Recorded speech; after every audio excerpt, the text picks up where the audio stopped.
with you. Stephen will always be in our hearts and our thoughts and our prayers. Thank you. And I know that you have a message for me, so if you'll wait until I finish my 2 hours of opening remarks, and we'd be glad to hear from you and other members of the audience. Could I also say that, can you hear me okay in the back? No? Okay, Dave. Sorry. Dave Sinton, our beloved friend who passed away also, and our thoughts and prayers are with his family. I came to see you today, as I usually do, to listen to you and to exchange our views and thoughts, and I know that we will all do that in a respectful manner, including respect for the views of others who you may disagree with. So, it makes it less fun, but a lot more enlightening. So, Walt, Dan, how are you? Could I just say thanks, it's great to be back, and I want to talk to you primarily. There's a lot of things going on in the world, and I'd be glad to talk about those with you, but I'd like to mainly have my remarks about comprehensive immigration reform. As you know, the United States Senate passed a comprehensive immigration bill, which passed by a very large majority in the United States Senate, and now it is up to the United States House of Representatives. And I believe that this legislation is not perfect. I don't think that any legislation that is a series of compromises that need to be made is perfect. But I also would submit to you that this microphone is provided to you by the Democratic National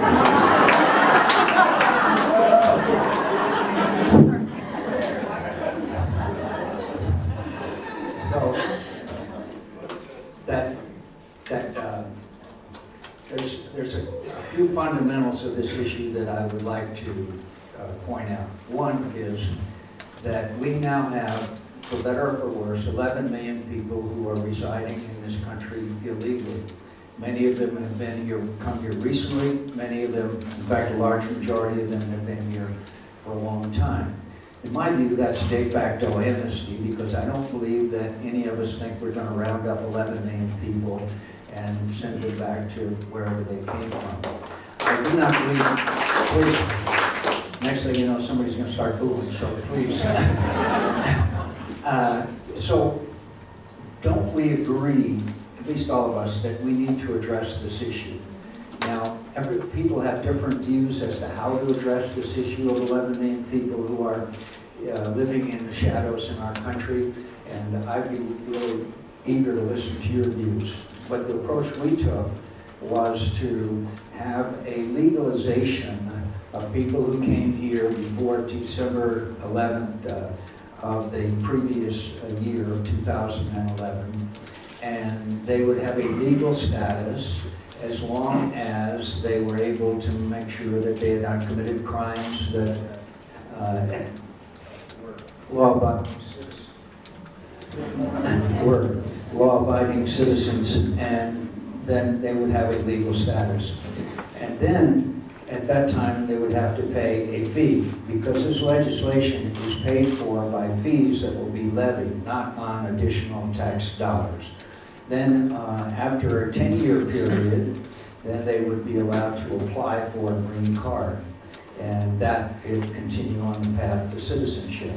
Now, part of that is that we have to secure our borders and get 90% effective control of our borders, that we need to have that people who apply will have to pay back taxes, learn English, pay a fine, a fee, and get in line behind all of those who came to our country legally. So you're the one to blame, I see. Work release program. Anyway,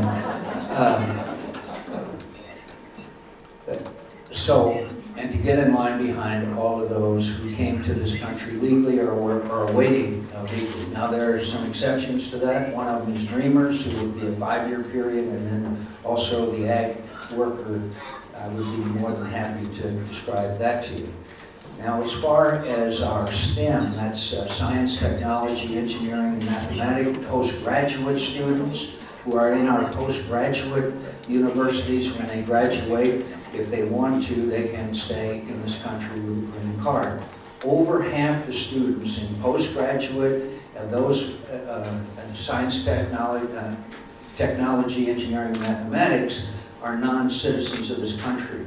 So we will give those students an opportunity to stay in the United States in the green card rather than go back to India or China or wherever that they came from.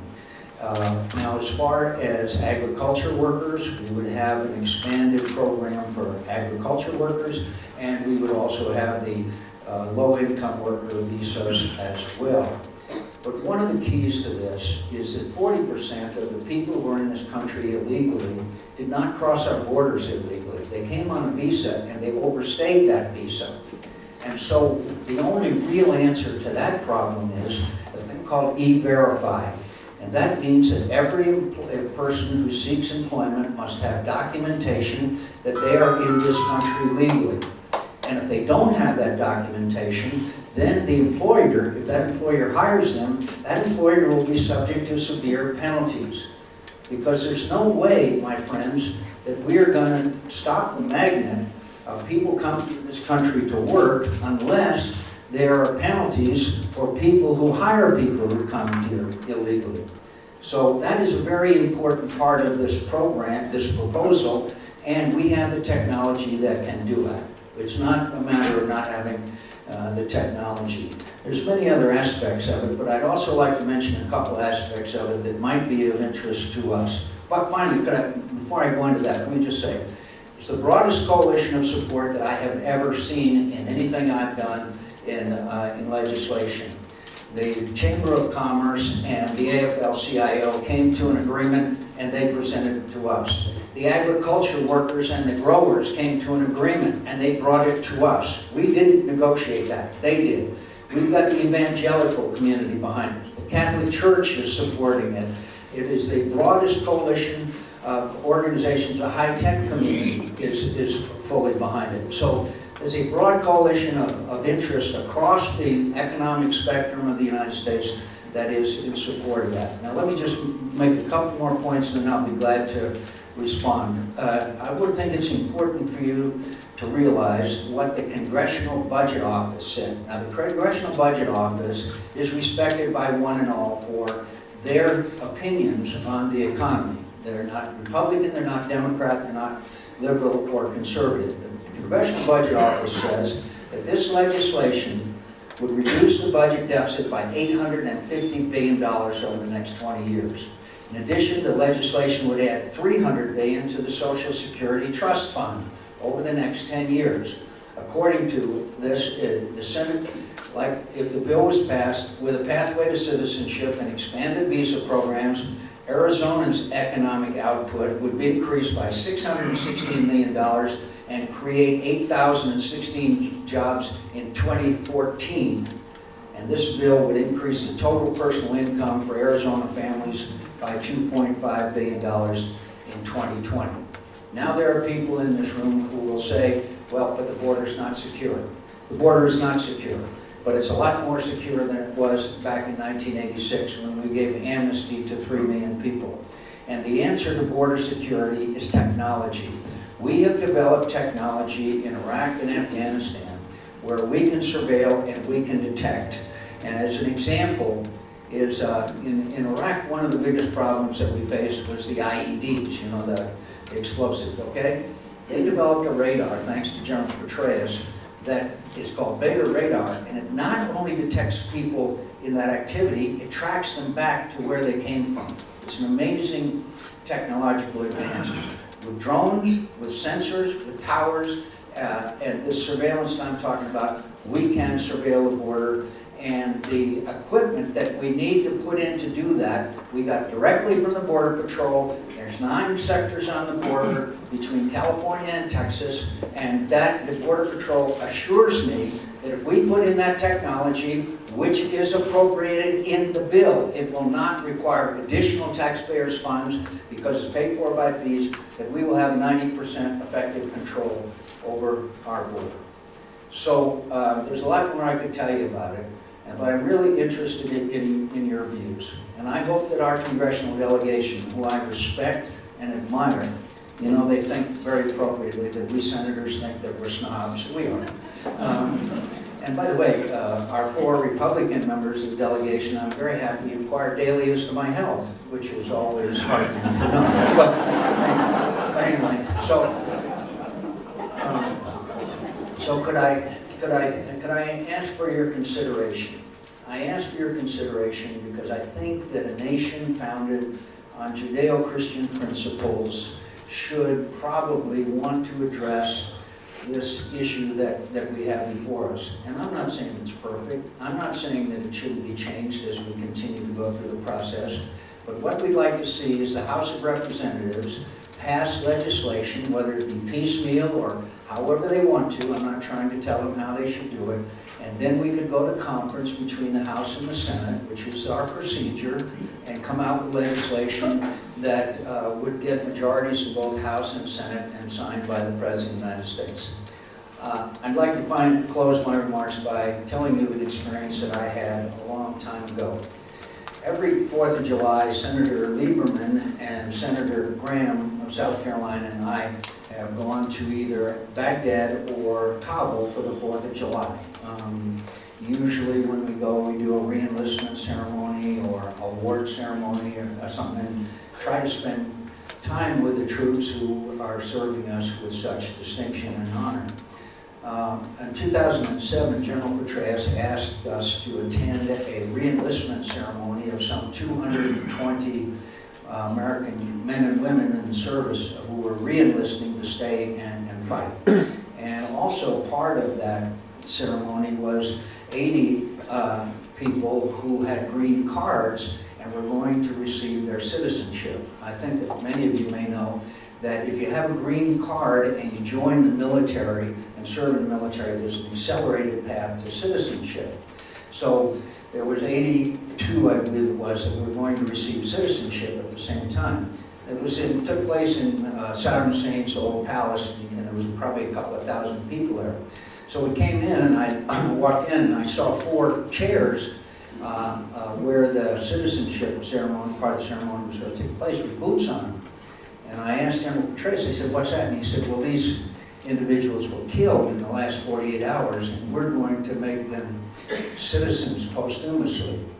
Well, you know, when you see things like that, it gives you an idea of how patriotic and how wonderful it is and what a great opportunity we have in this country and how precious is our citizenship. So I guess what I'm asking you is to consider that we have an unacceptable situation as it is today, and we need to all work together, no matter where we are in the political spectrum, to try to resolve that issue. Thank you for coming, and I'd be glad to answer any questions or comments or insults that you might have. Thank you very much.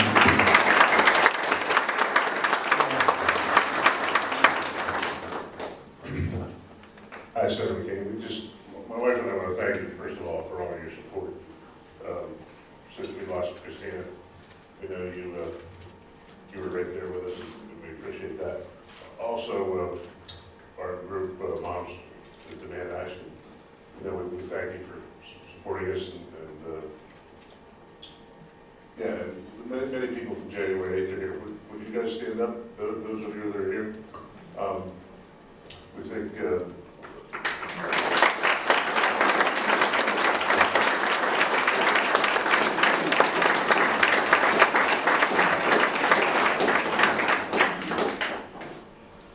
we want to thank you for supporting our background check on guns.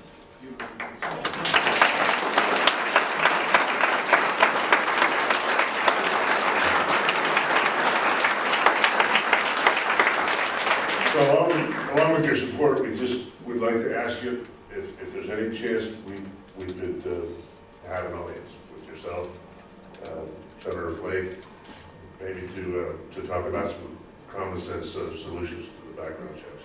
I think all of us, whether you agree or you don't agree, as you mentioned earlier, we feel like there's some things that could be done.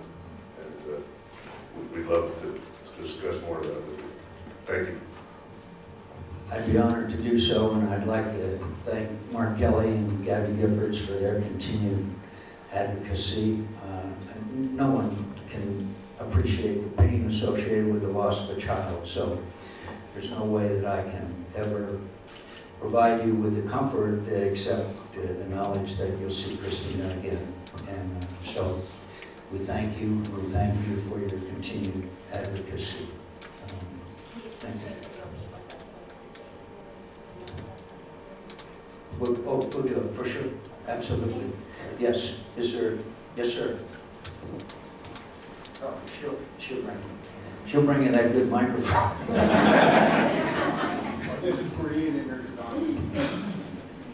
I actually have, a whole bunch of things I'd like to ask you, but I know I can't do that. I ask a couple, I'd be glad to. But I do want to come back to the immigration issue for a moment. Whatever you'd like, sir. Whatever is on anybody's mind, except the approval rating of Congress. A good part of this is I just want to point out a couple of facts and then, get your opinion on what we should be doing there. But yesterday and in today's paper, apparently we spent $13 million on 21 homes that were built in Aho at a cost of $600,000. And, it just shows the waste that we have in government. Disgraceful. I'd like to see something that explains that to me, how that, any of that can be justified. The other thing. Could I just respond? It can't. And I'd be glad to have a conversation on continuing. It can't be. It can't be. And people should be fired. Yesterday, also, as they did before, the Justice Department came out and said they were not going to go and file charges against the 2 Border Patrol agents who were involved in shooting and killing individuals. Okay? It took 2 years to find this out, and from what I can tell, there's no justification for this continuing to go on. There should be charges filed against these agents. A year ago, almost a year ago, there were 2 shootings in October involving agents in southern Arizona.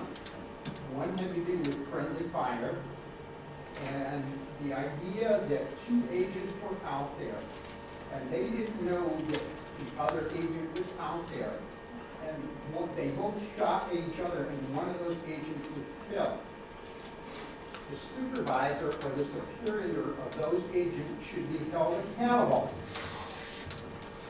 Then we had another shooting that took place at the border.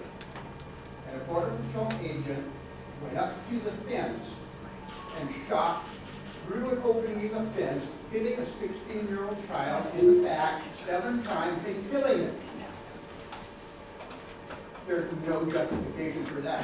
Senator, if the reverse situation had been true, and a Mexican Border Patrol agent shot an American child running away from the border, what do you think would happen? How long is it going to take for us to hear about this? Because supposedly the FBI is doing a research on this. The Border Patrol will not give me any information. The FBI will not give me any information. And I think I deserve an answer from either of those organizations. The last thing I want to say is, in your immigration bill, we're talking about adding another 20,000 Border Patrol agents. The agents that we have, unfortunately, a large number of those agents are not qualified to be in the position that they're in. And what we need another 20,000 agents for, I don't know. Well, thank you, sir, and thank you for your passion. First of all I can say is that investigations need to be conducted. Oversight has to be sabotage. It's a left-wing conspiracy. There has to be, your question is serious and it deserves a very serious answer, and I thank you for your advocacy and your passion. And when these things happen, there has to be investigations. There has to be oversight by Congress. In some cases, there has to be hearings, such as there was in Fast and Furious, where our government was sending weapons down into Mexico, which were then being used by drug cartels. There has to be an investigation when Brian Terry is shot and killed by armed Mexicans, drug cartel people. There has to be an investigation when Robin Krentz, a rancher from southern Arizona, was shot and killed by obviously armed individuals, which we assume were people who were members of the drug cartels. It's a dangerous place. It's a dangerous place.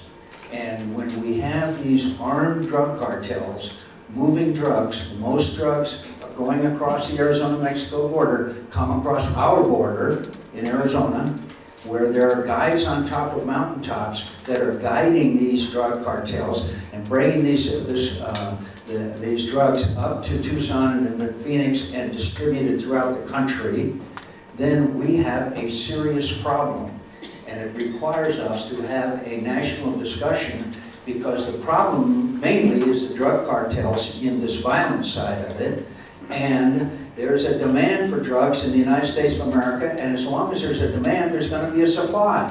Whether they use ultralights, whether they dig tunnels, or whether they have a submarine, like I saw in Colombia, no matter what it is, and we've got to talk about this whole issue of drugs in America. But it's a violent place when you have armed drug cartel members bringing drugs across the border and into our country. I do not excuse any action that took place or any of the incidents that you declared, but to somehow think that it's not dangerous when armed drug cartel members are bringing drugs up into this country is not an adequate reading of the situation on the border, and I visit it all the time. And so, as I said, I think the answer to our border control is technology. And I think you have a point about additional border patrol. There may be need. One of the things we need more of, frankly, also is customs people, so we can expedite the traffic back and forth from Nogales, Sonora into Nogales, Arizona, and back and forth. There's some of us here old enough to remember, you might remember, we used to be able to walk across and have lunch in Nogales and walk back. Try that today. So all I'm saying to you, sir, is you bring up very graphic demonstrations of problems on the border, and I think one of the answers is going to be with this surveillance capability, we will be able to keep people back. And then when we see through surveillance that there's people coming across or drugs coming across, then we will be able to send these teams out. Finally, the coyotes. We all know that these coyotes are the worst scum of the earth people, and they are bringing people into Tucson and up to Phoenix, and many times they're putting them in drop houses where they hold them in the most unspeakable conditions and then hold them for ransom for their families back in Mexico. It is an argument for getting our border secure, but it's also an argument for us to address the entire issue of illegal immigration. I thank you for your passion. Yes, sir. Because you never... Yeah, but you can't dominate the... Go ahead. There's a lot of people who want to talk. Go ahead. I know that, but yeah. You have not given us an answer of why and what we're going to do about a border patrol agent who goes up to the wall and shoots 16-year-old child in the back and kills them. There's no justification for that. Every citizen of this country has the benefit of innocence until proven guilty, sir. That's a fundamental of our democracy. And so, wait a minute. I'm going to answer you, sir. And that is, there should be a complete and thorough investigation, congressional oversight if necessary, and our system of justice exercised. The worst criminals in the world still have the presumption in the United States of America of innocence until proven guilty. And you may have already proved him guilty, but he is entitled to all of the protection of our laws. And on the face of it, I think you may be right, but I would reserve judgment for the investigation and the courts.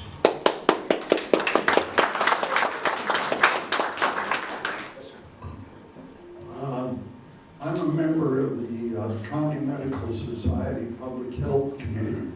We've been working for several months on trying to do something about guns.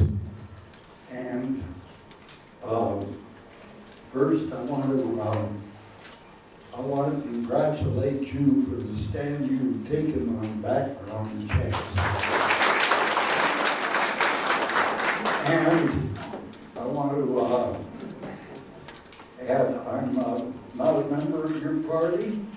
I'm a retired naval officer and a gun owner.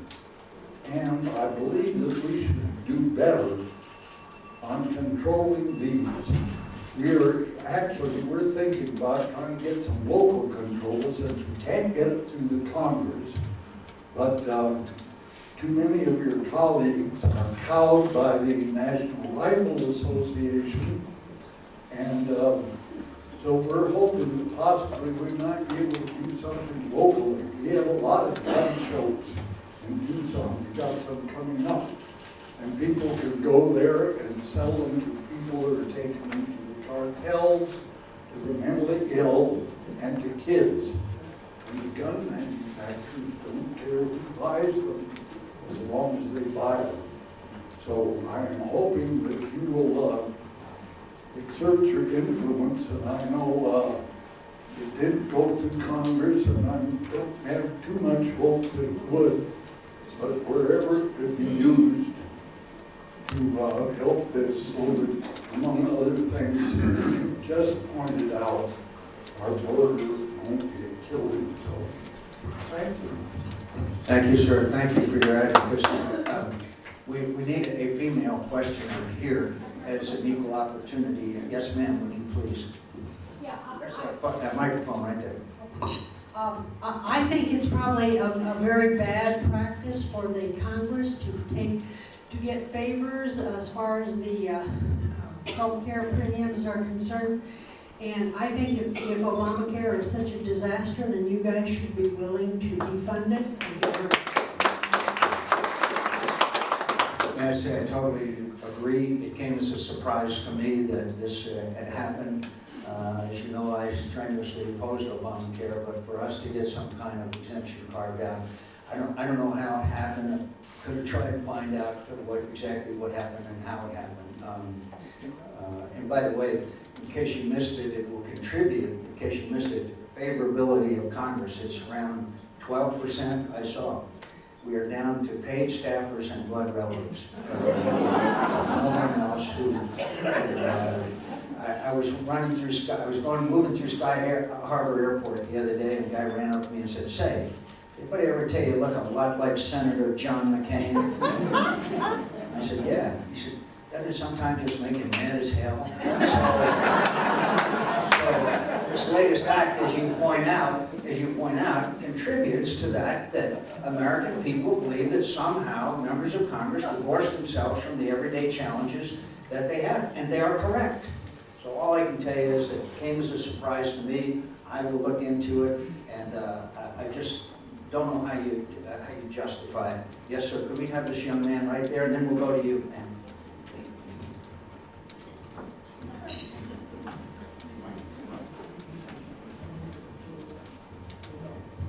Hello, I'm Garrett Bentley. I'm Garrett Bentley. I'm a student at ASU, and I wanted to know if there's any... What are you doing down here? I know. I go up in a couple days, yeah. I wanted to know if there's any proposition in Congress to domestically stem our demand from drugs, as well as actually keeping them out of the U.S. Which drugs? All the illicit drugs, marijuana, everything coming from Mexico. You were talking about the border, and I didn't know if that could apply to the drugs as well, because that seems to be a problem. You know, I'm glad and sorry you mentioned it, because I'm very conflicted on this issue.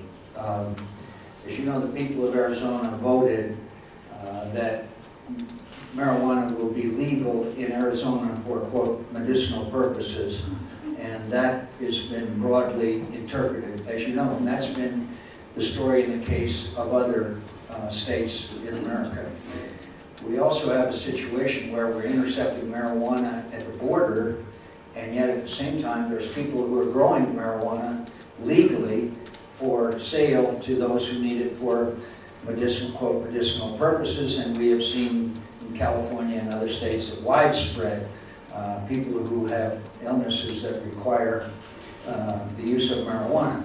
So the Attorney General of the United States, day before yesterday, announced that they were going to try to adjust the war on drugs to the most serious drug crimes. One draws the conclusion from that they're going to not pay much attention to minor crimes. There's also a problem that we have today, and again, I always make up my mind on things and I'm firm and stand, but there's something like half of the people in prison today in the United States of America is on drug charges, and some of them on maybe more minor charges than others. And there's such a thing as mandatory sentences, which has caused dramatic overcrowding of our prisons. In fact, the federal courts have ordered the state of California to reduce dramatically their prison population. So this is really a conversation that the American people have to have. We've got to decide what we think is acceptable in America and what we think is not. And I'd just like to mention one other aspect of it, and I'd be glad to hear your response. When I see movies and television programs where the use of cocaine in particular is glamorized, then I wonder if that's a beneficial effect on young Americans. And so we need to have this conversation. And I think it's pretty clear that there is at least in some respects, a growing acceptance in the United States, and I'm not saying that I'm one of them, of the use of, quote, recreational drugs. And so we need to have that conversation. I thank you for the question. Can I go to this lady right here? She'll bring it. My boss sent me, and I have to come back with an answer. Sounds to me like discrimination. I work at Casa de la Luz Hospice. We were affected by sequestration. We're losing about $25,000 a month. We are paid solely by Medicare. So the question is, what is the budget? What's going to happen October 1st? If we have a government shutdown, we lose all our funding. And we have 300 patients that are dying in homes all over Tucson that won't get their hospice Medicare payment normally. So we need, and is the status quo, do you think sequestration will end October 1st? Or do you think the cuts won't end? If you have any idea. Thank you. Thank you for the question, and thank you for what you do. One of the most heartening aspects of attitudes in America, I think it's been wonderful, is the growing acceptance and realization that hospice is really a wonderful way, if people choose to spend our remaining days on earth. And the growth of hospice, and I've had relatives who have chosen to make that choice, has been, I think, a wonderful and caring and loving way to for us all to go sooner or later. So thank you for what you do. On sequestration, I don't know what's going to happen. I do know from previous experience that if we get to this shutdown of the government, the Grand Canyon and the Washington Monument and all of those things that are going to happen when we shut down the government, that the American people react in a very negative fashion and they blame Congress.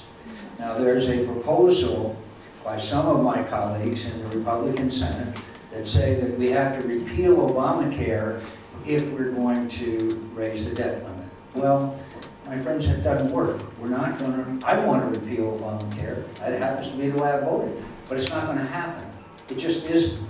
We don't have 67 votes, Republican votes in the United States Senate, which was what would be required to override a presidential veto. And so I think it's not the right approach. But I do want to continue this effort to repeal parts of Obamacare, which are very onerous and very harmful, in my view, to healthcare in America. Now, I don't know what's going to happen, but I do believe we're not going to shut down the government.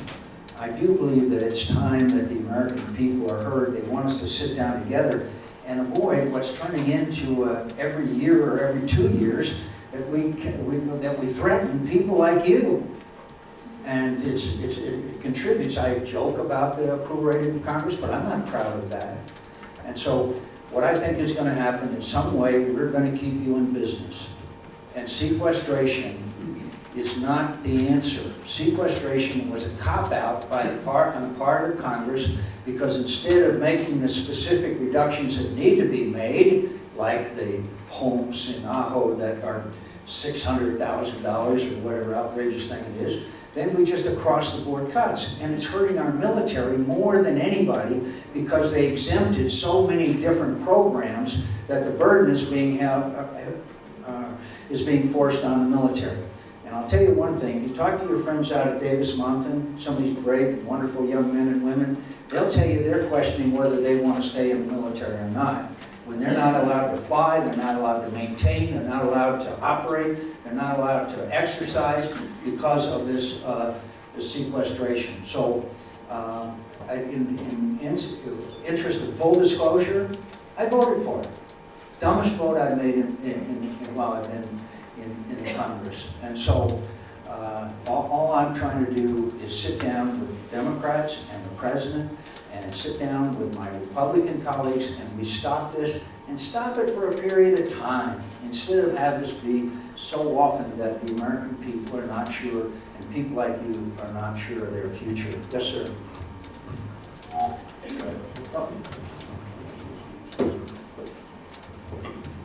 Good afternoon, Senator. Thank you. I want to thank you for your leadership. I think Washington needs more leaders like yourself. I think you're very courageous, and it's very admirable. Are you busy? I'd like you to take me with me. But my question is, how do you work with your colleagues?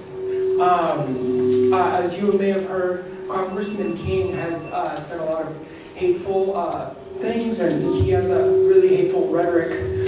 More specifically, he has introduced an amendment which actually got passed, which was to defund deferred action, or DACA.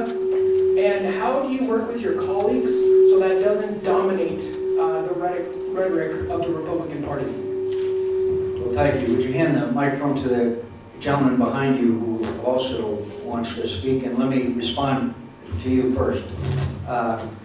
First of all, the remarks that were made by Congressman King, it's a free country, he can say whatever he wants to. It's a free country, I can say that it's outrageous and disgraceful to make a comment that people have calves the size of cantaloupe. It's just, I won't repeat what he said. So I have also the right, he has the right to say what he wants to say, I have the right to say what I want to say, and I think that it's very harmful to the dialogue and the environment that we want to foster in America, where we're all God's children. The best way to handle this, I have found over the years, is treat your opponents with respect. If you're disrespectful to those who disagree with you, no matter who they are, then you diminish yourself and you diminish your ability to convince your colleagues. And I'll go to the floor. I miss Ted Kennedy all the time, because I used to spend half my time fighting like hell with him and half the time agreeing with him. And by the way, I'll never forget a time that there's two senators, a Democrat and a Republican, freshman senators, that got into an argument over parliamentary procedure on the floor of the Senate. Ted came down to help the Democrat freshman, and I came down to help the Republican freshman on the floor. We were nose to nose for about 5 minutes like that with each other. And by the way, the two freshmen fled the floor. They didn't want to be around. So we walked off the floor of the Senate, and Kenny said, "Did pretty good, didn't we?" You've got to be respectful of everybody's views, and it's taken me time to learn that over the years. And so when people disagree with you, unless, well, not unless anything, you're free to respond. But I intend to, if I can have an effect on this issue, it is because I have some respect for my colleagues. And that, the best way to get that is to be respectful of the views of your colleagues, even if you disagree. The gentleman behind you. Senator King, thank you very, very much for being on the south side in my hood. I truly do appreciate it. Thank you. Thank you for coming. That was pretty much what I was going to say in a lot of ways. I do have one hard question for you, though. You and I disagree on occasion, but I'm very, very happy You and I disagree on occasion, but I'm very, very happy about the courage that you've shown in comprehensive immigration reform. You made some tough choices, and I think you made the right choices, so thank you for that. Follow-up question on the budget. Why are we doing continuing resolutions? Why have we not forced an actual budget to hold the president's feet to the fire instead of these continuing resolutions that are funding things that should not be being funded, that even Congress wants to defund, but they can't because we're on a continuing resolution?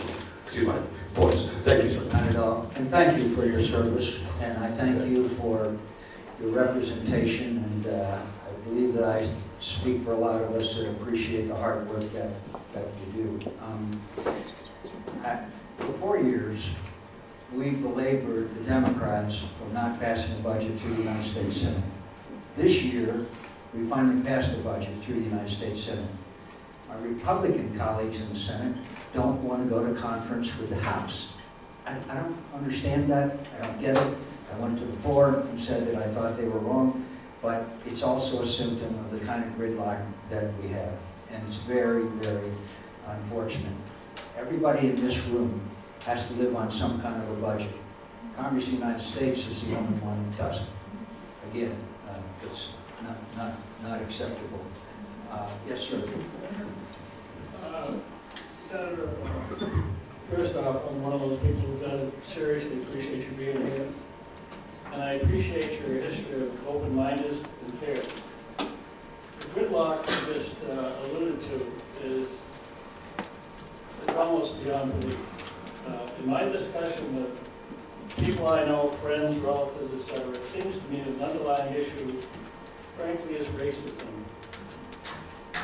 There's a lot of animosity, I think, towards the president. I mean, that's from observation. Personally, I don't have that. I don't believe I do. But the question to you, I mean, if you look at the places where racism exists, they seem to have their congressmen also support them. So I'm not saying that that the Congress is not doing what the people want, but I think racism, frankly, is an underlying issue. My question to you is, do you believe that there's racism in this country, and is it affecting politics in the Congress? Sir, I believe that unfortunately there is racism in this country, but I think that we have made dramatic progress over the last 20 or 30 years, thanks to a lot of people. A lot of efforts were made, a lot of sacrifice was made. I think there's been, for example, in the military, we used to have a segregated military in World War II. Harry Truman in Korea integrated our military. I would argue today the military is the best equal opportunity employer in America. And so I think we have made dramatic progress. Do I believe that we have a long way to go? I certainly do, until we eradicate sexism. You may know in the military now we have a problem with sexual assaults. And we are trying to grapple with that issue. We cannot have young women joining the military, and some young men who are at the risk of being victims of sexual assault. I do not believe that racism motivates my colleagues. I believe that what motivates my colleagues is a fundamental philosophical difference about the role of government in our society. And Obamacare is the best example of that. What we believe in, we conservatives believe that less government the better, lower taxes, less regulation, on and on. That's what we believe.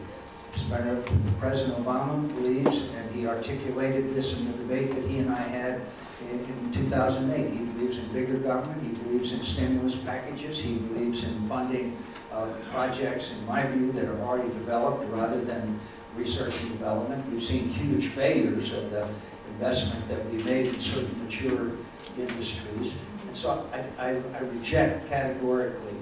There may be someone somewhere, but I believe that the loyal opposition is because of a fundamental difference in philosophy about the role of government in our society. And frankly, I reject the notion that people who have fundamental differences, which are the reason why we have two parties, would have any base motives. Yes, ma'am. I'm glad you brought up the subject of military sexual assault. It's just a very hot bringing up.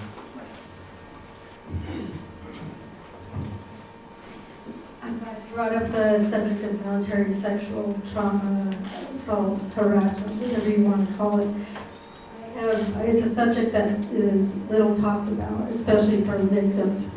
I have made a 7-minute movie that portrays my experience, and I would like to provide you a copy of that so that you can share with your constituents, please. Thank you, I would be honored, and I've already heard about it, and I'd be glad to see it. And since you bring it up, I'd just like to make a couple of brief remarks about it.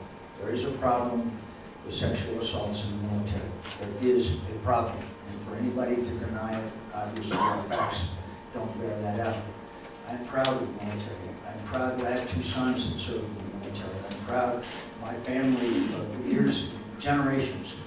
But this cannot stand, and action has to be taken to prevent further unspeakable actions such as this. And the question is how do you address it? And the big debate right now is what is the role of the commanding officer, and how, whether the commanding officer should be deprived of that responsibility, or whether it should be reviewed or not under the Uniform Code of Military Justice. And we've been wrestling with it for a long time. The Armed Services Committee, we will take up the defense bill, and you will see more debate and discussion and voting on that bill. But I want to assure you one thing. I think it has the attention of the members of the Senate, and I hope that everybody takes this in the right way.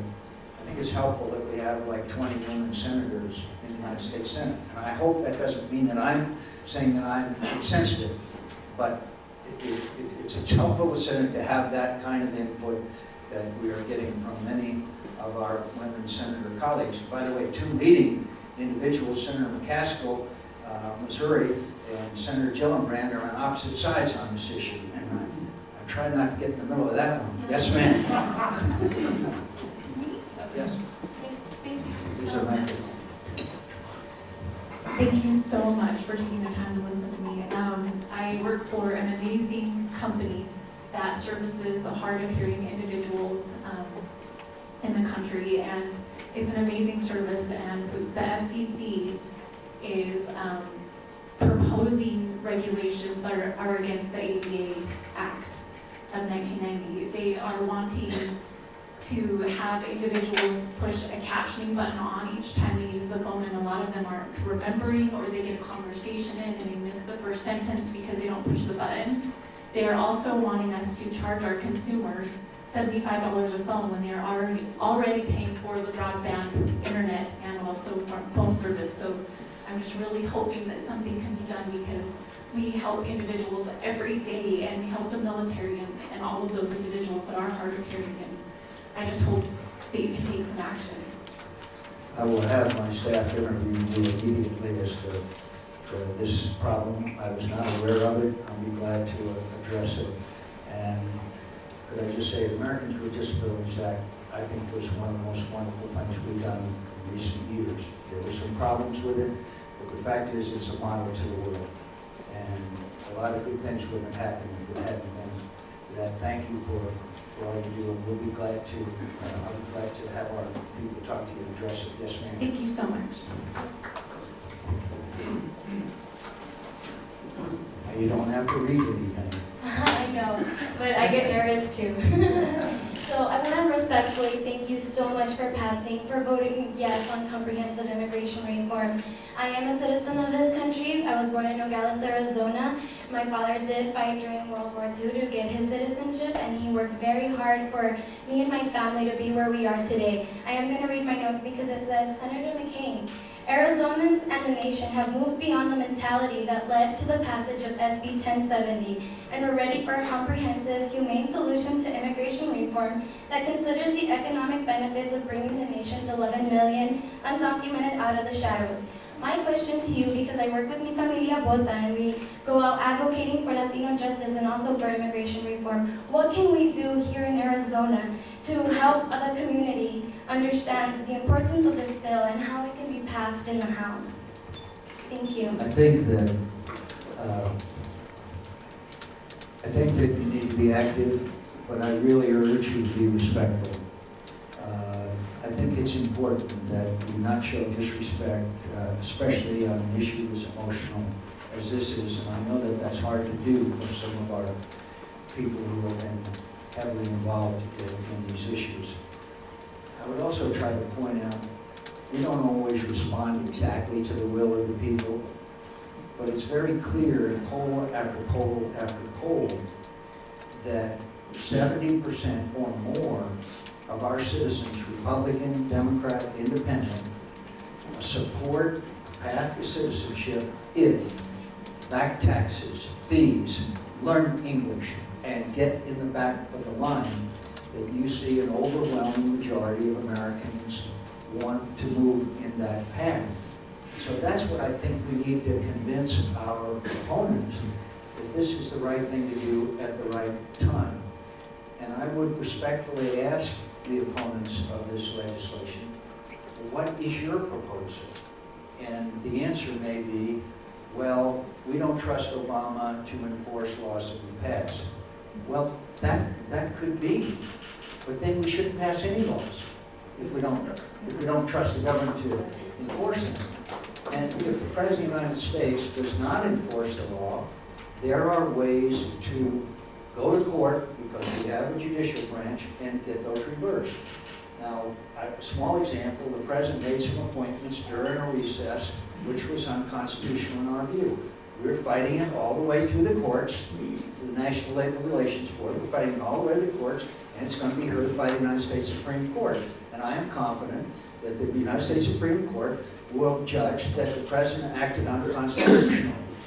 And so that's the process we should go through, not saying, well, we can't pass laws to secure our border because they won't secure our border. That's just not, in my view, the way to go. So I would do that. And yes, sir, there's a young man right there who's very eager to rebut whatever you say.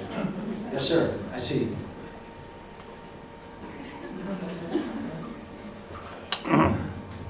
Thank you, Senator McCain. I also want to echo the words of my friend Jim. Thanks for coming to the south side of Tucson. We'd like to see you more down here, so thanks for coming out and talking to the people. I want to touch on immigration reform, big issue. Thank you, and we appreciate your work doing tough political sledding there on Capitol Hill.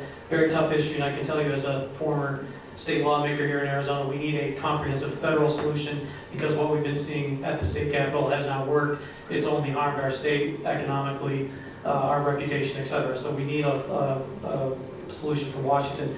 Senator, I appreciate Yes, sir. Make one more. I think you're exactly right. Our entire delegation, Republican and Democrat, Senator Flake and I already on board voted that way. I think it would help our reputation somewhat, don't you? But go ahead. I certainly do. Things like SB 1070 didn't do anything to address very real issues. They've only hurt our state. And with all due respect, as a strong states' rights advocate, we still need all the help we can get from Washington. People are paying tax money into Washington. We need to get that back. Some people call that pork. I call that support for those of us here in Arizona and Tucson. Although, yes, sir. I have accumulated a lot of seniority in the Senate. I'm not going to live forever, contrary to popular belief from my House colleagues. But the point is that it should not be based on seniority. It should be based on virtue. And we should have a level playing field of everybody competing for tax dollars. We should not have money spent on the basis of seniority or clout.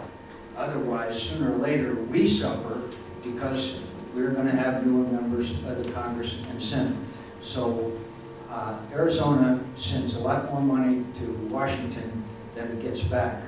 What our job, I think, should be to level that rather than saying, let me put both feet in the trough. So that's where we might have a slight disagreement, but please go ahead. Well, Senator, I agree. We just need to get our money back. So thank you for working on that.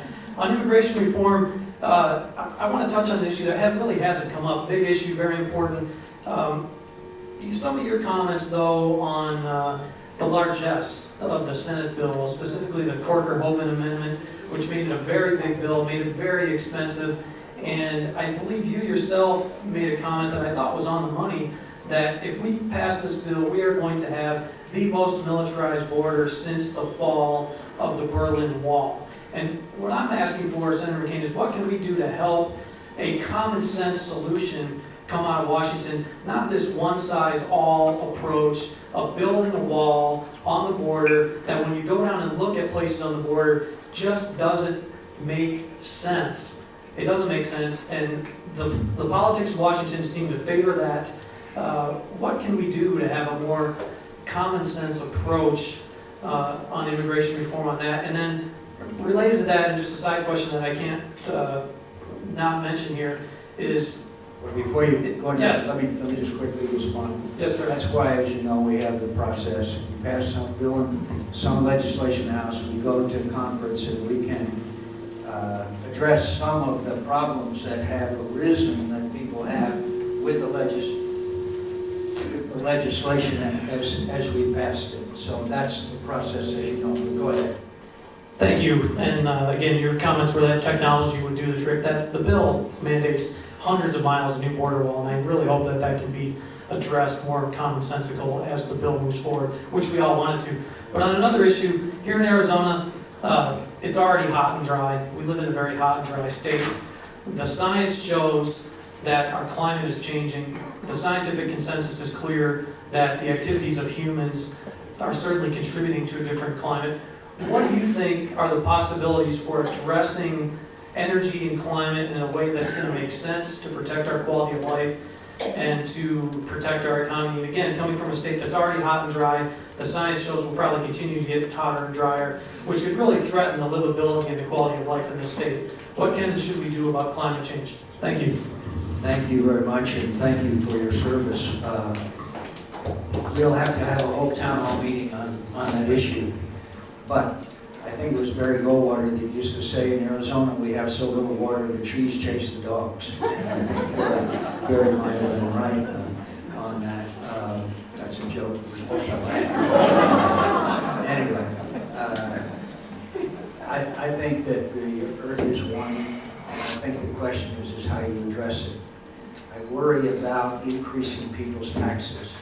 I think we can rely to some degree on some technological advances as opposed to increasing taxes on Americans who I think are taxed enough, certainly in these tough economic times. There is some good news. With this fracking, we are now going to be an energy-rich nation. We will be exporting natural gas to, hopefully to Europe, which will diminish the European dependence on Russian oil. And this whole fracking thing is turning into incredible good news for America. It will make us energy independent for over a period, it might depend on how we do it, in the next 10 or 20 years. Natural gas, as you know, is a much cleaner source of energy. And I think that that is a lot of good news, and the technology is good. I think that we are, with some incentives from the government, we are seeing automobiles with dramatically increased mileage. I have a car, I don't hope this isn't a commercial, but I have a Ford Fusion, and I hardly ever stop at a gas station. And there's cars on the market that are much more fuel efficient than they used to be. It's the market that's driving that, so there's a lot of things that we can do and incentivize technology, in my view, that we have not explored in the way we should have, instead of raising people's taxes. Because I just don't think that right now, with Americans we're still in a stumbling recovery, that we would want to raise taxes. Yes, ma'am. Thanks. Well, here's the Karen Teves and I were at your town hall at the musical instruments. Karen's son, Alex, was honored an award. Her message to you today is thank you very much. Ingrid's going to be here, and she asked me to tell you. Thank you from the bottom of my heart. I will tell you. The other thing is, whenever we talk about immigration reform, being in Arizona, it's sort of like racial profiling. What's happening on the West Coast and the East Coast and the Canadian home. I know there's all sorts of Asians coming in through containers. So does our immigration reform stop racial profiling and address that issue also? Well, thank you for the question. The fact is that because of the disparities in our economy and the Mexican economy, then understandably, many Mexican citizens and Central American, South American citizens want to come here. Canadians, because we have basically an equal economic situation, are not driven to come to. But others come through Canada. Well, but those, when you look at the numbers, the sheer numbers, that is not nearly, there's nothing in comparison to what crosses our southern border. And we need to make improvements there. I'm not saying we should ignore it. I'm just saying the major issue is still across our southern border. But I'd like to give you a little good news. And that is the Mexican economy is improving very significantly.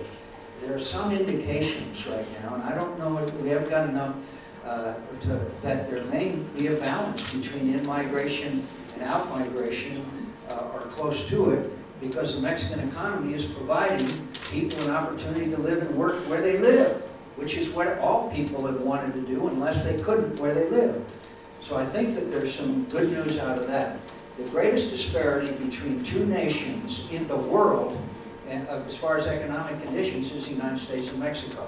That is improving rather significantly. They've got a new young president who's surrounded by some very talented people.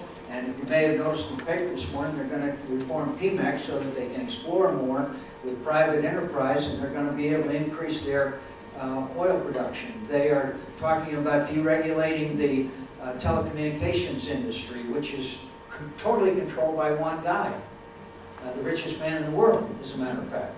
And so it costs something like 5 times in Mexico to make a phone call than it does in the United States of America. That's outrageous. So we are seeing some signs of hope and life there, and I'd like to give you a little encouragement. Can we ask the two young ladies right there? Yes, ma'am. Thank you for coming to Tucson, especially the south side. My name is Jessica Garcia. I represent undocumented students locally. My question to you is, why Tucson appears in the immigration bill, correct me if I'm wrong, on page 33, increasing Border Patrol agents and increasing the detention centers here. Why is Tucson being militarized? If I understood right, you don't like the increase in Border Patrol. Is that it? Not in the city. Yes. You don't want the Border Patrol increased in Tucson? No, and the detention centers as well. Well, one of the reasons is because drugs are coming across our border, and they're coming through Tucson, they're going to Phoenix, or they're going direct to Phoenix. But And Tucson is not located on the border. If you think that we stop everybody at the border that we need to stop and stop all the drugs on the border, then you and I just have a disagreement. I think you stop drugs wherever you can find them. Thank you. Yes, yes, ma'am, right there. Good afternoon. My name is Emily Nottingham. My son Gabe Zimmerman was killed on January 8th. While we disagree on the Affordable Health Care Act, we do agree on the need to reduce gun violence in the United States. And what I'm asking you is if you could use your leadership position to try to negotiate a background check bill that can be brought back to the Senate with enough votes to pass. Thank you. And you know, I would like to express my appreciation to Senator Manchin from West Virginia and Senator Toomey from Pennsylvania, Republican and Democrat, that worked together that I think had a reasonable solution which literally everyone supported. I think we've got to work on our colleagues to try to convince them that that is a model for the kind of bipartisan solution that we can achieve. Arizona has been hardest hit, in my view, by, well, we've had Connecticut, we've had other places, but Arizona is one of the hardest hit. So I think Senator Flake and I feel that we have a special obligation to try try to resolve this. I certainly do, and I won't quit on this issue. And I'm sure that I don't have to explain to you all the complexities and all the reasons and the Second Amendment and all that kind of stuff. But we cannot have people who are mentally unstable have weapons in their hands. In the 1950s, we emptied out all the institutions in America where people who were mentally ill were kept in the name of rights of citizens. And a lot of people came out in the population that should have been under some kind of restraint. And that's still the case today, unfortunately. And so that is one aspect of this issue that we have not addressed appropriately, and there should be some kind of agreement that if someone who's mentally ill, and there's every indication of it, should not have access to a weapon. And I would urge our friends who will spend the rest of their lives dedicated to this proposition to help us with that aspect of legislation that we might be able to pass, and you have a response to that. I too would like to thank you for supporting background checks. I've been visiting your office since my daughter was murdered in 1999 with a gun that was legally bought at a gun shop by a prohibited possessor. The majority of people that buy guns that murder people that without a background check are not the mentally ill. It's criminals. And that needs to be part of it. Could I pause you there? That may be true, but generally speaking, criminals kill criminals, okay? Well, there are signs, and I don't want to get into an argument with you especially, but there are signs that every one of these people who committed these horrible acts, when you look back retrospectively, should have raised alarms. Now, with someone who is a criminal, then that is much harder to predict what their behavior is going to be. But it's my understanding from careful study of these cases, there were indications that the individuals who did this should have rang an alarm bell someplace along the line. Please go ahead. My question to you is about a national gun trafficking bill. There is no national bill that imposes criminal sanctions for gun trafficking. So guns can move pretty freely between states. Gun trafficking is controlled by states at this moment, and we're in desperate need of a national gun trafficking bill. Well, I'd be glad to look at it. If you have a proposal, we do have a states' rights issue here, but as you know, things that cross state lines become federal issues, so I'd be glad to examine it. Any proposal you might have, I'm open to looking at almost anything. And then Is this your coach? on a personal, I have through become very good friends with all of these survivors, and thankful for and honored to have been able to do that. And I just wanted to... There's such a thing as a silver lining. That's it, yes, they're made the finest people. I would like to also, just on a personal note, mention that I have a dear friend, Jimmy Barnes, and William Barnes went to the military with you, so thank you. A great American. Thank you. Yes, ma'am. Senator, my name is Rita Garcia, and speaking of Americans with Disabilities, here I am. I would like to thank you for coming to South Tucson. I called to express how I wanted you to vote on gun legislation, and expressed at that time, they said, do you have any other concerns for the senator? And I said, as a matter of fact, could you please ask him to come to South Tucson? He's always going to Green Valley or Oro Valley, and disabled people like myself, it's just too hard to get there. In fact, I didn't even plan on this. I saw it on the news this morning. I was on my way to a doctor appointment, but I felt obligated after asking you to come here, and you're here. I became disabled in December of 2010 due to a rare illness where my back just sprains. I worked for over 30 years. It kills me every time I hear senators, especially Republicans, talk about those teeth stinkers, they're just taking. The takers. I paid taxes for over 30 years, and I have a rare illness and now I'm disabled. And a disconnect between federal and state of Arizona reputation Arizona has. Arizona is one of the few states in this country, run by Republicans predominantly, where we got a cost of living raise for Social Security disability year before last. It was 3.6%. I don't have notes because I wasn't expected to come. The state of Arizona raised the eligibility for a program that was paying $100 a month for my Medicaid to 3.4%.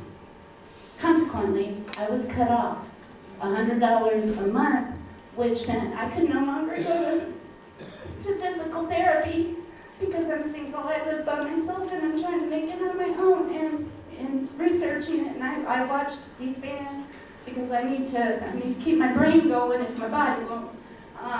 So thank you for all that you do. Even though I'm Democrat, I vote for you, oftentimes. Anyway, but what can we do to stop that? Again, like I said, I contacted my representatives immediately, Barker's office, I'm in his district, and we're just stuck. And Arizona is one of the few states where our state legislature will not, because what I was told by my case manager when I got the notice that I was going to get the increase, my first concern was, am I going to lose this program? I was told no. The state will raise the eligibility so that they offset, and you're already in the program, your grandfather did, you won't be cut off. Guess what? A few months later, I get the notice. And what can you do to help? Well, first of all, I have to give you a straight talk. I can help you with federal programs, and we can do everything we can to make sure that you receive everything that you're entitled to. And I hope that that is sufficient to help you successfully live in an independent living fashion and environment.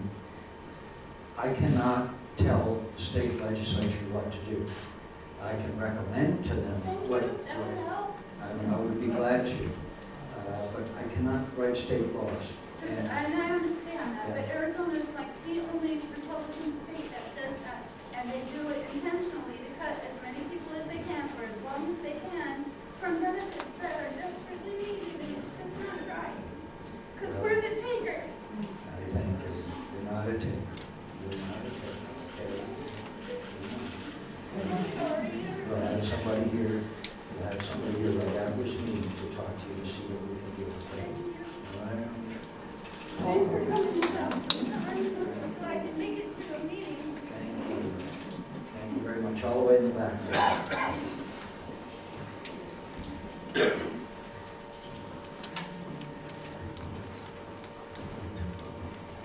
It's a privilege to talk to you, really. My son met you years ago when he was a congressional page, and it was really quite a thrill. So I've been a door knocker. I'm a real estate agent, and I've had big companies that keep all the banks, all the majors, and I go out and I door knock. So if you don't pay your mortgage and something's going on, you see me.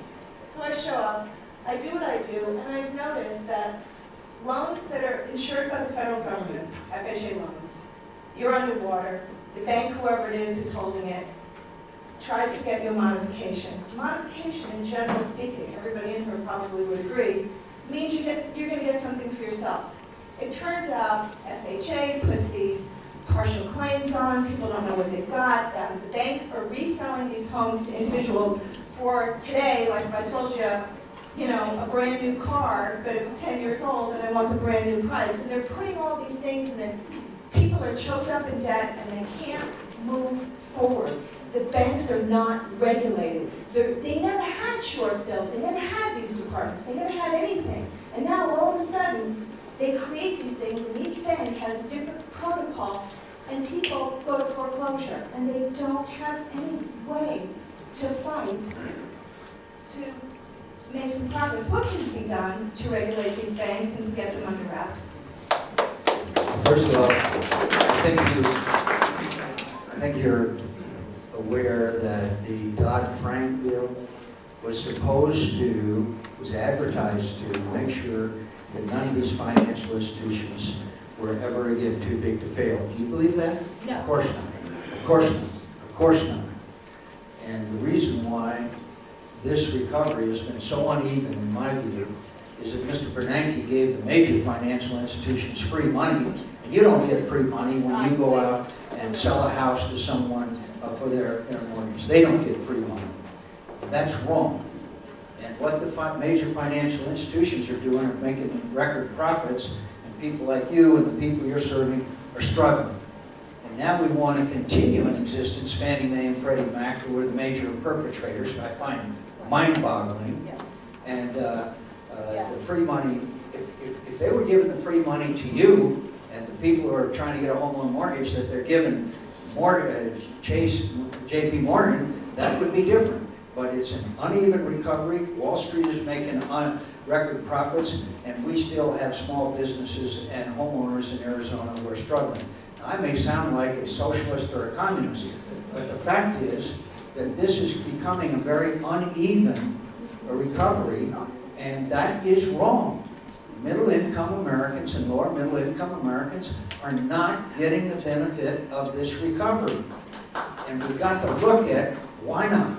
And we've got to look at these big we had a hearing, thanks to Senator Levin, on Morgan's whale trade. You know, remember they lost $6 billion in that trade. Some of that was taxpayer-insured money that they were playing with. I mean, how do you justify?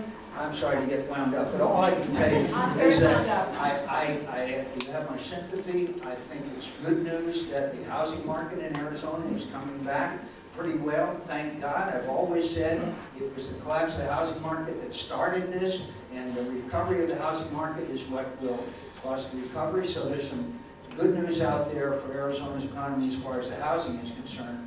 But you and I still know thousands and thousands of small business people in this state who are struggling mightily, and still nearly half of the home loan mortgages are underwater. In other words, worth less than their mortgage. That cannot continue, in my view. These people's mortgages have to be renegotiated, and that was what I suggested years ago. You want to respond real quick? Yes.